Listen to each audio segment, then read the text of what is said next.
نحمده ونصلي على رسوله الكريم أما بعد فقد قال الله تعالى في القرآن الكريم بعد أعوذ بالله من الشيطان الرجيم بفضل بسم الله الرحمن الرحيم إن الله يحب التوابين ويحب المتطهرين وقال عليه الصلاة والسلام الطهور شطر الإيمان أو كما قال صلى الله عليه وسلم. அல்ஹம்துலில்லாஹ். அல்லாஹு தாலாவுடைய மிகப்பெரிய ஒரு கிருபை, அல்லாஹ் செஞ்ச தௌஃபிக். அல்லாஹு தாலா அவனுடைய ஷரியத்தை கேட்கக்கூடிய பேசக்கூடிய பாக்கியத்தை கொடுத்துருக்கான். இந்த தொடரில் முதன்மையாக நம்ம பார்த்தது என்னென்னா தண்ணீர், தண்ணீருடைய வகைகள் என்ன, இன்னும் எப்படிப்பட்ட தண்ணீர்கள், அதை பயன்படுத்தலாமா பயன்படுத்த முடியாதா, இல்லை ஷக்குடைய தண்ணீர்கள் எது எது, சந்தேகத்துக்குரிய தண்ணீர் எது எது என தொடராக பார்த்து கொண்டு வருகிறோம். இன்றைக்கி பார்க்க இருக்கக்கூடிய தலைப்பு நீர்.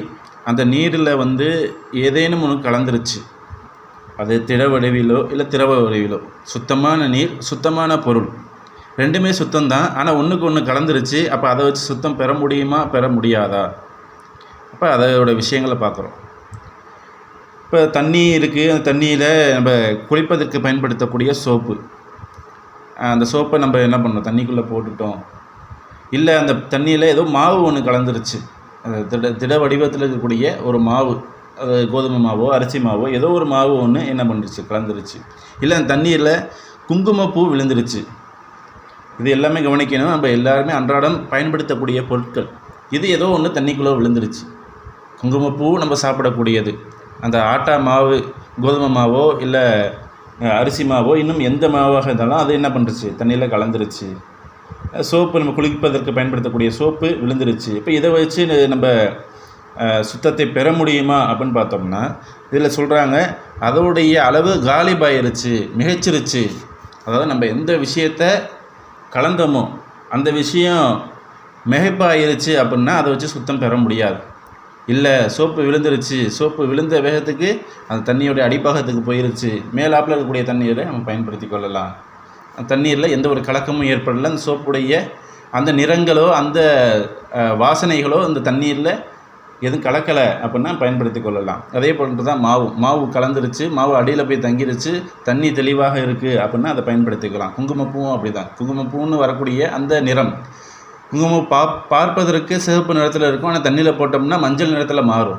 அப்போ அந்த நிறங்கள் மாறக்கூடிய தன்மைகள் அதிலேருந்து பெறப்படலை அப்படின்னா அந்த தண்ணீரை நம்ம பயன்படுத்தி கொள்ளலாம், உதவுக்கு குளிப்பதற்கு பயன்படுத்தி கொள்ளலாம்.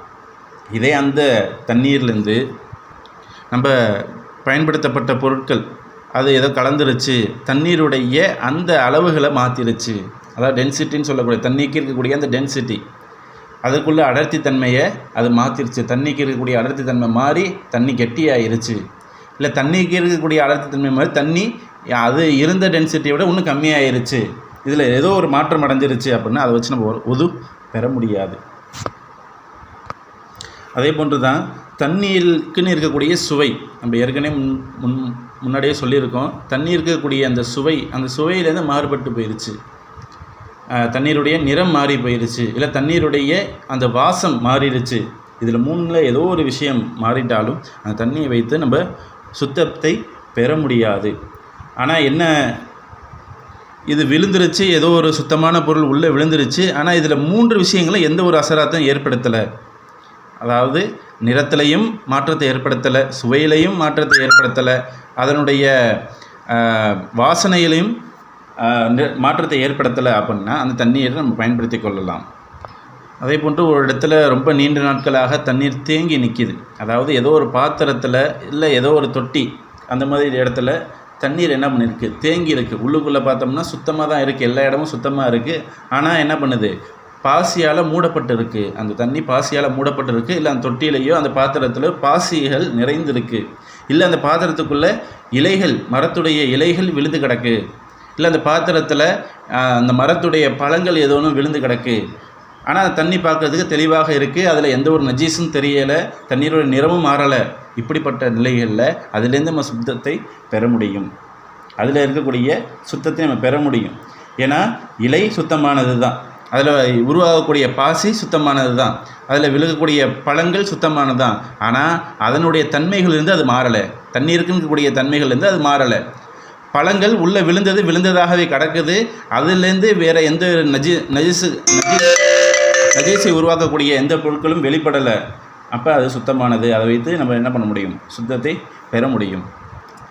அதே போன்று அடுத்ததாக தண்ணீரில் திரவ வடிவமான ஏதோ ஒரு பொருள் கலந்துருச்சு. இது வரைக்கும் பார்த்ததெல்லாம் திட வடிவமான இந்த ஆட்டாவோ இல்லை சோப்போ குங்குமப்பூவோ இது எல்லாமே திடமாக இருக்கக்கூடியது. அப்படிப்பட்ட ஒரு வஸ்து சுத்தமானது தான், அது கலந்துருக்கு.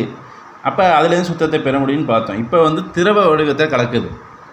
ஏன்னா திட வடிவத்தில் போனோம்னா அடியில் போய் தங்கிடும், இல்லை ஏதோ ஒன்று ஆயிரும், அதுலேருந்து நம்ம சுத்தத்தை பெற முடியும். இப்போ திரவ வடிவத்தில் கலந்துருச்சு, இப்போ இதை என்ன செய்ய முடியும் அப்படின்னு பார்த்தோம்னா, இப்போ அதில் பால் கலந்துருச்சு அப்படின்னு பார்த்தோம்னா, இந்த பாலுக்குன்னு பார்த்தோம்னா 2 வித தன்மைகள் தான் பாலுக்கு. ஒன்று சுவை இருக்கும், அதில் நிறம் இருக்கும்.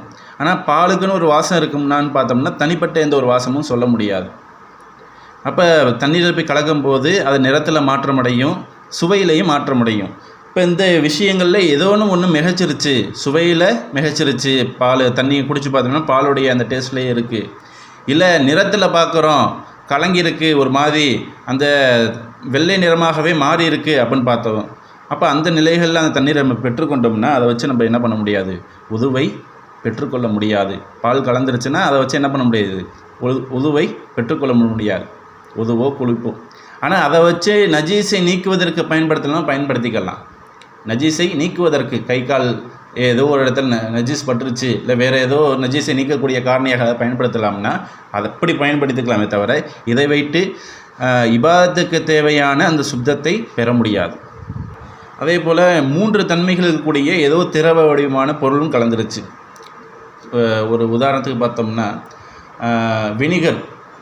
வினிகருக்கு பார்த்தோம்னா 3 விதமான தன்மைகளும் இருக்கும். நிறமும் அதுக்குன்னு ஒரு நிறம் இருக்கும்.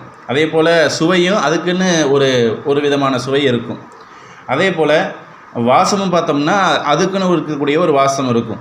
அப்போ இந்த வினிகரோ இது போன்ற பொருட்களோ ஏதோ ஒன்று தண்ணிக்குள்ளே கலந்துருச்சு அப்படின்னு பார்த்தோம்னா ஏதேனும் ஒரு விஷயம் அந்த தண்ணீரில் வெளிப்பட்டுருச்சுன்னா அப்போ அதை வைத்து நம்ம உதவி பெற முடியாது.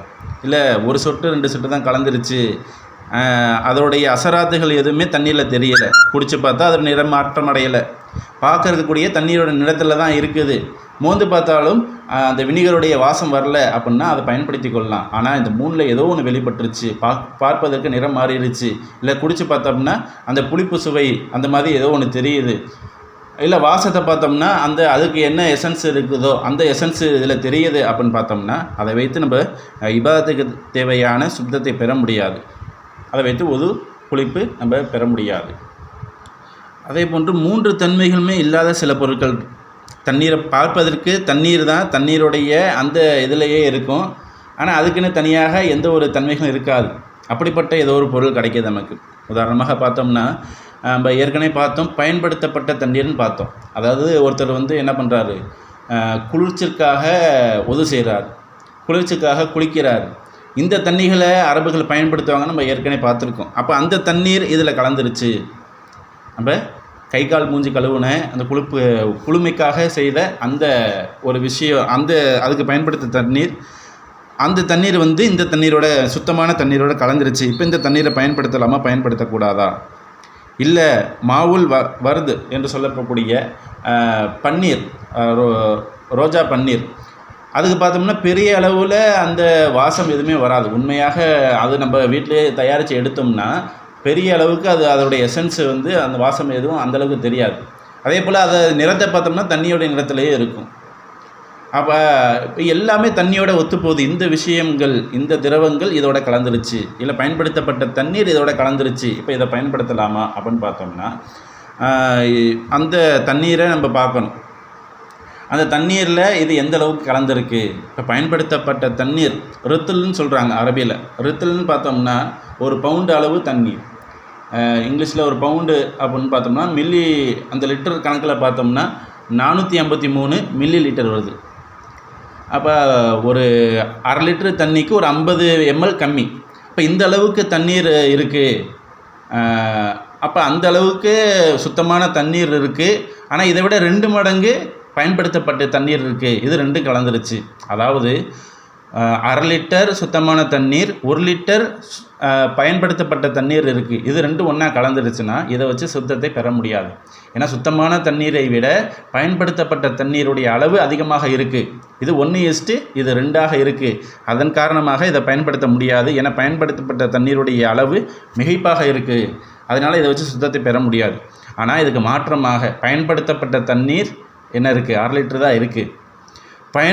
பயன்படுத்தக்கூடிய தண்ணீர், அதாவது சுத்தமான தண்ணீர், உதவி பெறக்கூடிய தண்ணீர், அது 1 லிட்டர் இருக்குது. இது ரெண்டுமே ஒன்றா கலந்துருச்சு அப்படின்னா அதை வச்சு சுத்தத்தை பெற முடியும்.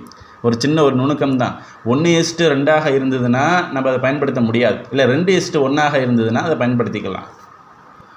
இப்போ சுத்தத்துடைய விஷயத்தில் இப்போ சாதாரண ஒரு தண்ணீர் இதை பயன்படுத்தக்கூடிய விஷயத்தில் இவ்வளோ விஷயங்கள் சொல்லப்படுது, ஷரியத்தை வழிகாட்டுது.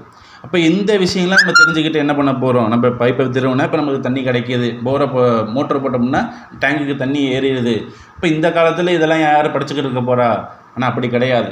நம்ம இந்த COVID-19 அந்த கோவிட்டுடைய டயத்தில் தான் நம்ம ஜும்மா தொழுகையுடைய முக்கியமான சட்டங்கள் எல்லாமே தெரிய வந்துச்சு. அது வரைக்கும் என்ன பண்ணுவோம்? அந்த பாங்கு சொல்லி அந்த மிம்பரில் இமாம் ஏறக்கூடிய சமயத்தில் தான் நம்ம பள்ளிக்குள்ளே நுழைஞ்சுக்கிட்டு இருந்தோம்.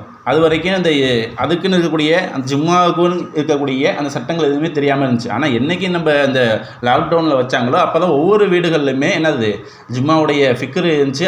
அதுக்கு உண்டான அந்த ஷரியத்தை, அந்த மசாயில்கள் பார்த்தோம். இந்த குத்துபா ஓதக்கூடிய அந்த ஆதாபுகளை நம்ம படித்தோம். குத்துபாக்கள் சில வீடுகளில் அன்னைக்கு தான் அவங்க என்ன பண்ணுறாங்க, அந்த குழந்தைகளுக்கு சொல்லிக் கொடுக்குறாங்க, இப்படி தான் ஓதணும். இருக்கிறதுலே சின்னதாக இருக்கக்கூடிய குத்துபாக்களை அனுப்புங்க ஹஜரத் அப்படின்னு நிறைய பேர் அவங்க அனுப்பி கேட்டிருந்தாங்க.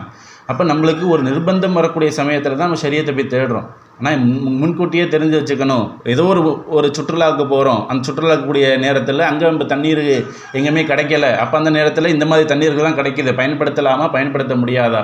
அப்போ நம்ம ஆலிம் சாக்களுக்கு ஃபோன் அடிப்போம்.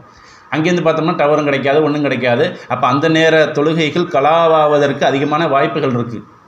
நீங்கள் சாஹிபே தர்த்தீபில் இருக்கீங்க, அதாவது ஒரு நேர தொழுகையை கூட விடாமல் தொழுது கொண்டு இருக்கீங்க. ஆனால் அவங்களுக்கு இது மிகப்பெரிய ஒரு பாதிப்பாக இருக்கும். அப்போ இதை முன்கூட்டியே தெரிஞ்சு வச்சுக்கிட்டாங்கன்னா இதன் அடிப்படையில் அவங்க அமல் செய்வதற்கு, அதுவும் இல்லாமல் ஷரியத்தை கற்றுக்கொள்வது என்பதும் இபாதத்து தான்.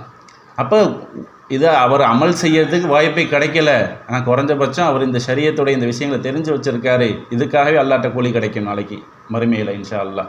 இப்போ இதுக்கு அடுத்ததாக நம்ம என்ன பண்ணுவோம்? எச்சில் தண்ணீர், அதாவது ஏதோ ஒரு பிராணி, வீட்டு வளர்ப்பு பிராணியோ ஏதோ ஒரு பிராணி அதில் வாயை வச்சிருச்சு. ஏற்கனவே இதோடைய முன்னோட்டமாக சிறிய ஒரு குறிப்பு மட்டும் பார்த்தோம். அதனுடைய விளக்கமாக அடுத்த தொடரில் பார்ப்போம் இன்ஷா அல்லாஹ். அல்லாஹு தாலா விளங்கி அமல் செய்யக்கூடிய நல்ல தௌஃபீக்கை அல்லாஹு தாலா நம் அனைவருக்கும் தருவானாக. வாஹிர் தஆனா அல்ஹம்துலில்லாஹி ரப்பில் ஆலமீன்.